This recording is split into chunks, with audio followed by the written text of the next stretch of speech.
Olá pessoal, estamos mais no Curador, vou mostrar aqui para vocês, ó. Sabe aquele barulho chato que pode acontecer na sua moto? Isso aqui tanto faz se numa XRE 300, se numa Bis, numa Pop, qualquer outra. E a causa é essa aqui, ó. Como vocês podem ver, risco no cilindro. Tanto faz acontecer por falta de lubrificação ou o excesso demais de aquecimento, fazendo com que ela venha arranhar, não tenha uma lubrificação adequada. Aqui tá, ó. Tô aqui com a camisa dela, ó lá. Focou melhor. E se a sua moto estiver fazendo algum barulho, ocasionando alguma situação dessa e também aparecendo algum vestígio de fumaça, não perca tempo, leve a um mecânico de confiança e realize o serviço da sua moto, para que você não possa ter futuramente maiores danos na sua motocicleta, ok? Gostou? Curta, comente, compartilhe.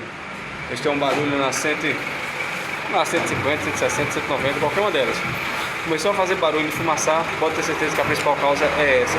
Agora lembrando que é bom sempre pedir para o mecânico dar uma olhada no pistão, na biela, para ver se está tudo ok, se não tem folga, se não está engripada, para não ter um dano maior. Um abraço.